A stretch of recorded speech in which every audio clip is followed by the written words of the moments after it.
Okay, we're live. Maybe I should have turned more lights on. Oh well, this will do. This will do. So, today we are going to be talking about A Night of the Seven Kingdoms, episode 3. I'm just going to look up what it was called because today I left my Fire Stick upstairs, so we will not be watching it in the background. Kingdoms, episode 3.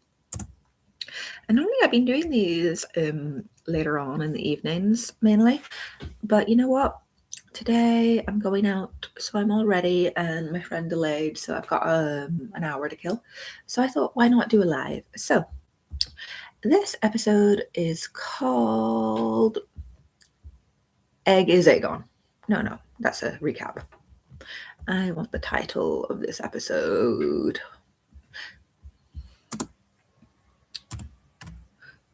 Title. The Squire. So I thought this episode opened pretty well. I liked the way Egg took Duncan's horse and was training and really wants Dunk to do well. I could see that like their bond is really growing. I did think it was weird when Aegon was like, why am I getting black hair on my stones? And I was like, surely wouldn't that be silver hair because you're Targaryen? Maybe. I'm thinking silver hair, but who knows? But I thought it was good. There was the bit as well with the eggs, with the goose eggs. No, not the goose, the eggs. And Dunk's all like showing where the eggs come out. I thought that was really funny.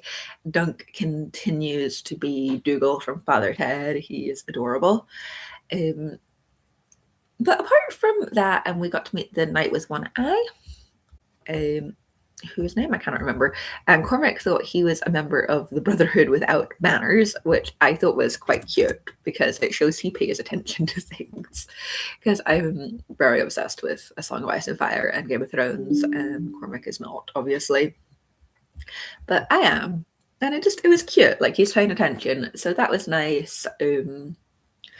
Dunk is obviously nervous about the joust, and I thought that came across really well. I think if this was like a Netflix drama, he would just immediately be the best because that seems to be the way Netflix dramas work at the moment. You're the best immediately, like nothing can top you. So this is well written. I also thought the way Egg was all like, I think I could be happy here was quite nice as well. The fortune teller, you know what, right? Like, spoiler alert and everything, but I did think the fortune teller was a good little add-on, a bit of a twist, as some would say. But I don't know. Maybe it wasn't needed. Maybe the fortune teller wasn't needed. But I mean, it worked. Like, I liked it, but I could see why other people wouldn't. You know, bit Maggie the Frog-esque. One thing I really did like about this episode was all the singing, and I want to learn all those songs. They sounded so George R. R. Martin that I think maybe he wrote them. Just saying, like the purple-haired girl who can pleasure men in their bums, and then the song that Egg was singing about the red grass field was really, really good. I might see if I can actually get them up. I'm looking at some of the stills from this episode to remind me what was going on in it.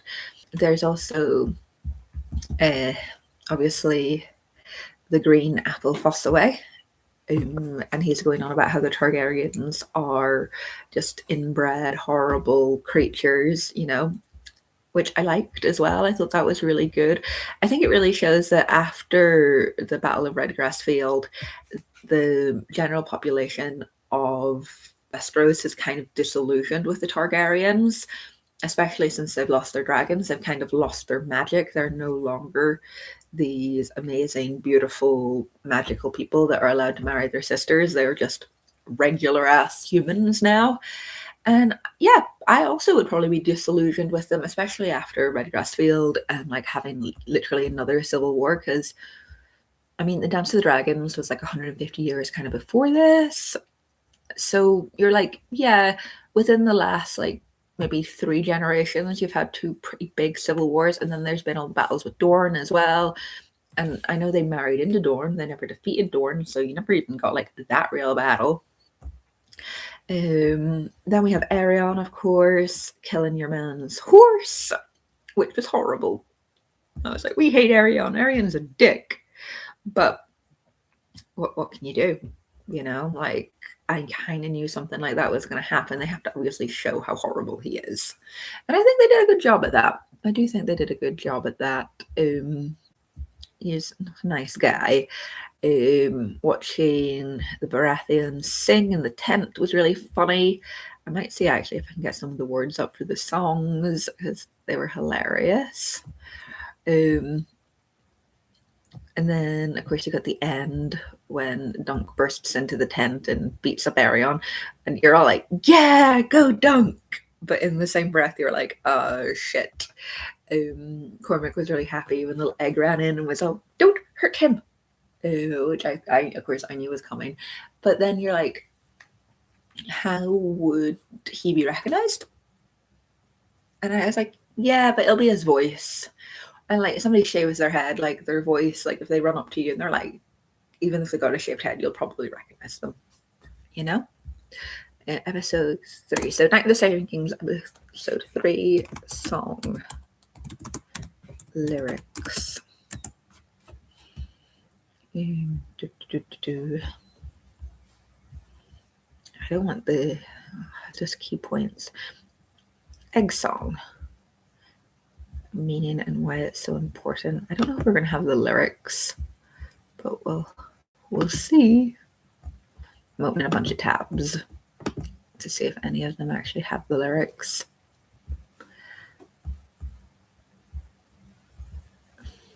Oh, cookies, stupid cookies. No. Prince Baelor was the firstborn. Prince Maegor sprang up last. Daemon was a bastard, so they kicked this bastard. Grass is green in summer. Green grass I adore. Okay. Grass is green in summer. Green grass I adore. But grass is red all over when you kill a rebel whore. Horses die in battle. This battle was the front. Blackfyre is not a trueborn. He came from the wrong. Country was in peril. The anvil was a rock. The hammer smashed the bastard with his giant veiny. Hosts of Dornish spearmen. That's all we get. I want all of that. That's so fun. Actually, I might copy that over and put it in my like community tab because it's really cute. Like, only me. But no, I think it's good. It definitely, they sound very like George R. R. Martin. So I like to think maybe they are. And like, I know people are here. Okay, somebody's broken it down properly. Prince Baelor was the firstborn. Prince Maegor sprang up last. Daemon was a bastard, so they kicked his bastard grass. It's green in summer. Green grass I adore, but grass is red all over when you kill a rebel. Horses die in battle. This battle was the front. Blackfyre's not a trueborn. He came from the wrong. Country was in peril. The anvil was a rock. The hammer smashed the bastard with his giant veiny. A host of Dornish spearmen.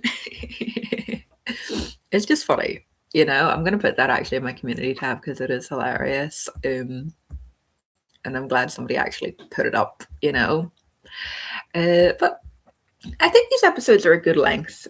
I was worried originally when they were going to do this, if all the episodes were going to be an hour, how they were going to stretch out this one little novella. But I think doing them kind of in 30-minute increments is really good. And it makes you wanting more. Like the last 2 episodes, every time we finish them, we're both looking at each other and we're like, oh, like when, like, is there not more? Like we both want more. And then Cormac always made the argument that he's like, this should have just been like a movie. And I'm like, well, maybe, but I mean, golden age of cinema. is kind of dead. We're in maybe the silver age of TV. I think the golden age of TV is over. So let's see. I think it worked well. Just going to stick this in my community tab. If anybody's watching and they're interested, I have a lot of A Song of Ice and Fire reviews and fan theories. I've also got a ton of House of the Dragon stuff up here, and then some other like comparison videos. Like I compare characters from Wildcards to characters from A Song of Ice and Fire, and I also compare characters from the Accursed King series, which George R. R. Martin has stated was his inspiration for writing A Song of Ice and Fire. So if anybody's interested, you should check those out, because I mean, I think they're good. I'm not sure anybody else will, but I think they are. You know, yeah. In general, I'm just enjoying the show. I think it's quite a good show, and I think they did the right thing. I mean, compared to season 2 of House of the Dragon, this is amazing, in all honesty. And I think everyone's enjoying the fact that it's about people who are lowborn, like average people. It's not about like the up theirs, you know, the kings and the princes and the lords and the ladies. So yeah, I think it's all pretty positive so far. Can't wait for next episode. And I'm gonna wrap this up. I'm glad I did my little stream. Might make a little reel of me singing a sweet song just for fun. Until next time, guys. Bye. Ending stream.